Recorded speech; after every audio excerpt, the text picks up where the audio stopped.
I want to start this video with an apology. I've been so busy launching my buddy Sam Hard's NAS Charger series on his YouTube channel that I haven't actually done much on my YouTube channel. Hopefully you'll like this video enough to forgive me. Recently I've been filming Sam in America driving the NAS Charger in the radical build-off drive-off. More on that another time, and you can check that out on his channel, Hard Up Garage or Garage. But when we were out in America, we got to meet one of the top automotive YouTubers in that sphere, a man called Ed Bolian, a really great fella, the man behind VINWIKI, who have almost 1 million subscribers. And he was all right with me asking him a couple of questions. So Ed, you know my story. I got made redundant and I had a year's pay in the bank. And I was feeling quite flushed because I started my freelance career with a whole bunch of work. I went out with my fiance, I got a little bit too much wine in my system. I was on an iPad that ironically was the gift I got for my long service on the company that made me redundant. I was monitoring an eBay auction, as I had done previously with lots of other Dodge Chargers. However, this one wasn't spiking nearly as much. I started to bid and I was shocked. Oh my God, I got my dream car. And you have a similar story. I do. It actually starts in 2012. Lamborghini started this series of events called Esperienza, where they would have clients pay a fairly small amount of money, $500-600, and they would go to tracks around the country and drive a selection of new cars, press cars, and you could experience different things. And the closest one to Atlanta was in Palm Beach, so Southeast Florida. And so I had a group of customers, and we decided that we would convoy down in our Lamborghinis. And so we were driving down in 5, 6, 7 Lamborghinis, blasting down the turnpike and having an absolute blast. But one of the guys had a Gallardo Performante that I'd sold him fairly recently, and it had been swapped back and forth to some aftermarket wheels, and one of the wheel speed, it was a tire pressure monitor, and he'd swapped back and forth to some aftermarket wheels, and a tire pressure monitor had actually broken off internally, and so as he rolled, it was making this horrendous noise of it rattling around. So we ended up going to Lamborghini Palm Beach, and he takes it to service, they pull the tire off, refasten it, everything's fine. But while we're wandering around there is a car in their kind of service lineup of customer cars, and it looks like a Porsche 911, but I recognized it as being one of my just all-time kind of aspirational, think you'll never find it dream cars. And it was a RUF RT12S. So if you don't know who RUF is a company from Pfaffenhausen, Germany, and they buy body in white bare chassis from Porsche, but since they're technically a manufacturer, they assign their own VINs, and they make them into these kind of hot rod Porsches. And so that's become something that a lot of different companies have done, but RUF was one of the first. They have these legendary Yellowbird early 911s that you'd see these Nürburgring laps where they're sideways the whole time, just amazingly fast. And for the 997 generation, they actually started to make a few more cars, and they're most well known, I think, for being the cars that look like Porsches in the video game Gran Turismo. And since Porsche would never license their designs, they could go with RUF, and people would think it was like a strange fake Porsche, but it was actually a real car. And so I saw this car, and I knew the general manager there quite well, and I said, what's the deal with this car? And he's like, man, I hate that stupid car. He's like, the guy is, wants us to sell it, but he wants way too much money, and he's got his Aventador coming in. I don't know what we're going to do, but I can't sell it to you, and but I wish it would absolutely go away. I was like, okay, well, just let me know when you ever want to sell it. Maybe I'll cover it for you as a trade or whatever. He's like, I'll never get to terms with this guy. It's never going to work. Okay, so we go out, do our little track drive the next day, drive back to Atlanta. And every 2 or 3 months, I would check in with the guy. I'd be like, how's your month going, whatever, and what's going on with my RUF? And he would fill me in. This guy wants so much money. And at the time, I think they had it on consignment for $199,000. And the cars, it was based on a 2006 Porsche 911. And I know 911 in 2012-13 is a $45,000, $50,000 car. And in 07, they started the real 911 turbos, but the RT12 used the 996 previous generation turbo motor. because it was easier for them to tune up. And it was available between 685 and 730 horsepower. So literally twice as much horsepower as the normal car had. And I didn't know that much about this car because there's kind of some different specs. Like RUF will do an integrated roll cage that's covered by all the trim panels. You can get the seats out of a Ferrari Enzo, two-wheel drive, all-wheel drive, Tiptronic, manual, rear seat delete. There was optional Moton hydraulic suspension. It could be a narrow body or a wide body. I knew it was a narrow body car for higher top speed. It was supposed to go 228 miles an hour. And I've always liked this idea of kind of these sleeper cars that seem, not that crazy overtly, but then when you really figure out what it is, it's like, holy cow, that thing's a real performer. And so this was one of those just, in terms of like cannonball cars, like sleek, fly under the radar, across the country fast, like it on paper, it was the greatest thing ever. And so I keep calling him, and eventually he tells me, look, this guy wants us to give him a fixed number on trade that he agreed with the previous general manager that if we didn't sell his car on consignment, that we would owe him this when his Aventador came in. Well, his Aventador's here, and we're supposed to owe him 130 grand for this car, which it absolutely was worth all day long. But this guy didn't actually know what it was. He's like, it's just a modified 911. And so he's like, I think it's worth 75 grand. And I was like, oh, yeah, for sure. I mean, you're exactly right. Yeah, I can't believe he won't take that. And so the general manager keeps hitting him at 75 grand, won't take it, ends up selling the Aventador to somebody else. At the time, there's a 1.5 year wait for Aventadors. You weren't given any discounts or anything like that. So he sells it in 5 seconds to somebody else, and a lawsuit ensues. So I keep calling about every 3 months for a couple of years, and it just, he's getting nowhere. But one day I hear that lawsuit got settled. But by then, this general manager has moved on to Chicago, another dealership. And so there's a new guy who doesn't even know anything else about the RUF. After the lawsuit, the car gets picked up, trucked off to South Florida. Nobody knows where it's at. So throughout this time, I'm working as the director of sales at Lamborghini Atlanta, which I enjoyed, but it was a tremendous amount of work, super long hours. It's just working in exotic car sales is a fairly unenjoyable job despite a lot of the overt perks of it.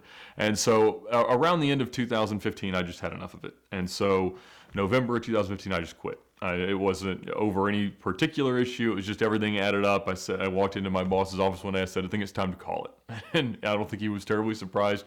He knew some things of late had frustrated me. So I leave, and I don't know what I'm going to do next. And obviously, VINWIKI is what happened a few months later. But in that window of time, like, I had no business doing anything. I was making no money. And I had some in savings, but not enough to be out buying cars. But of course, that doesn't keep you from shopping for them. So on Christmas Eve, I'm browsing around on a Craigslist national search engine, and I see a listing in upstate New York for a RUF, a 2006 RUF. Doesn't say what model, no pictures except one picture of the gauges. They use kind of green lit up gauges, and it said RUF. And it said that it was matte black with a brown interior, which is kind of a unique spec, and I knew that they were ultra rare. I didn't actually know how rare they were. Turns out there's only 3 in the United States of this RT12S, that particular model of RUF car. And so I email this guy, and I'm like, hey, call me, I want to talk about the car. So he calls, and I was like, you don't have the car, do you? He's like, no. So you're a broker. Okay, yeah, that's fine. I said, is the car still in South Florida? And I start telling him everything about it, because I knew at that point I'd been talking to somebody about it for 3 years that I've been trying to buy this darn car, and thinking like one day this guy might actually get a deal done to trade it, and I was going to buy it for way less than it was worth. And so I tell him, look, this car's got a huge stigma. It's set outside with its matte paint in South Florida for 3 years. Like, nobody else is going to buy it. I'm going to buy it. I'm going to write you a fair check. I know what he was going to pay. I know that didn't work, but let's just figure it out. And so I offered him, I think, 70 grand. I was like, look, they were going to pay 75 2 years ago. Like, it's got to be 70 now. And he's like, oh, yeah, that makes all the sense in the world. I didn't know a darn thing about cars. So he finally tells this guy that he should take it. And the guy calls back. He's like, yeah, that sounds great. In fact, he backed the guy up to 68.5 so he'd make a $1,500 commission. Like, by all means, sir. And so he ends up, we go back and forth over the holidays through Christmas, and then after New Year's, I'm going to fly down and pick up the car in Miami. He's like, well, I want to run the car through Lamborghini Miami because, just for safety and security and stuff like that. I was like, Brett David, the guy that owns Lamborghini Miami, knows as much about cars as anybody. I'm like, he's going to see this car and see it come on their books at $70,000 and say that's half what the thing's worth, wholesale, and he's going to buy it out from under me for more money. Well, I don't have any way to dodge that part of the transaction. So I'm like, all right, well, I've borrowed money against an investment account, got a certified check, get a flight down there. Actually have to pick up the check at a bank in South Florida and then take it over there. And Brett walks out and he's like, Ed, what is this thing? Why are you buying this old, ugly Porsche? I'm like, I don't know. I just kind of feel like it'll be a thing, something to play around with, whatever. And he had no idea what it was. And so I finally get down there. I pick the car up. I'm like so happy. It's been totally neglected for 3 years, literally set outside. And it had an MSRP of like $270,000, but it was originally gray. The guy sent it back to the factory to have it painted matte black, spent another $60,000, $70,000 on it. I mean, it was a super cool car, but like the worst put together thing ever. So my younger brother actually flew down and met me there, and we were going to drive it back, and the wheels were leaking, the alignment was off. We're just like having a blast trying to see how fast we'll go on the turnpike, because it's like a really not patrolled part. I think we got up to like 182 miles an hour, knowing that like every little while we had to stop and put air in the tires because they were leaking so bad. And it was just so cool. But I had no business at all owning this thing, and I didn't know it would be this long, but I didn't make any real money for the next 2 years. And so the whole time I was like, man, I got to get rid of something. I had a Lamborghini with a massive loan on it that was a little bit harder to sell, and I was like, eventually I had to sell it. And so I listed it at a few places, but nobody really knew what it was, even though the people who did knew it was valuable. And so I told them, I ended up selling it to the guy who used to run the only roof dealer in the U.S. and he knew what the car was and actually knew kind of the weird history of this one. So I sold it like 6 months later for $154,000, and the car I should say ran like utter garbage. I had built up this car like in my mind about what it was going to be, and like I told this guy on paper, like, it's everything that the car is, except the suspension is totally wrong and the car doesn't make any power.